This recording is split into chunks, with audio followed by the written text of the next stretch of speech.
Frequently asked question number 51. What is the recommended method to water your succulents? Now we have already spoken about this. You can try bottom watering, you can try top watering. But remember guys, if your succulent is very dehydrated, if it is extremely dehydrated, do not do bottom watering. Bottom watering is a regular type of watering for succulents that are already very plump and that the soil is dry. You can go ahead and do a bottom watering. But if your succulent is very dehydrated, if there are a lot of wrinkles, the succulent has closed inwards and the succulent is asking for water, please don't do bottom watering at that point of time. Now for example, over here as you can see, this succulent is absolutely well hydrated. The soil is completely bone dry at this point of time when I'm going to water it, because I'm going to show you how to water it. But if you tend to see a succulent like this, bottom watering is absolutely fine. It's not much of a deal. But if your succulent is extremely dehydrated, do not do bottom watering, because remember, as we have spoken about it, bottom watering is a very safest way to water. It tends to only make the soil moist wet, but it doesn't make the soil soggy wet.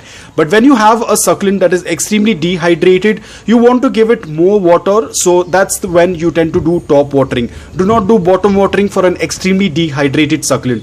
But if your succulent is well hydrated and you're just doing a regular watering, bottom watering can be recommended. So the recommended way of watering your succulents is, let's say that you do not want to do bottom watering, you just want to do the regular type of watering because you have a lot of succulents, or let's say that your pots are heavy, you cannot lift them up from one place to another, then the best method is the soak and dry method. Now when I say soak and dry method, you basically start watering your succulents from above. Now there is a little bit of cinnamon powder, that's why the water is looking a little bit brown on the surface, because there is a lot of dry cinnamon powder, but that will start to penetrate into the soil as and when I start watering. So this is called as the soak and dry method. So over here I am going to be soaking the succulent completely in water until the water starts passing through the drain hole. So I will water and I'll have to check if the water is passing through the drain hole. So I think I'll have to water some more time.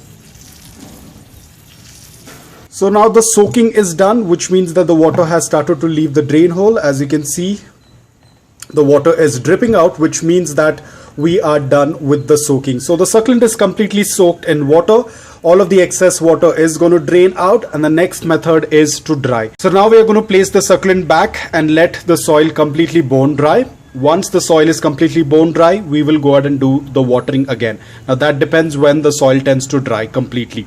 So this is called as the soak and dry method. You first water the soil, soak it completely in water, and then leave it out to dry. So this method is the best method for succulents. As I said, the bottom watering method is also the best method, but if your succulent is extremely dehydrated, do not go for the bottom watering method, just go for a top watering like this, which is called as the soak and dry method. So guys, I hope that this video was helpful to you. If it was, please hit the like button, and thank you so much for watching.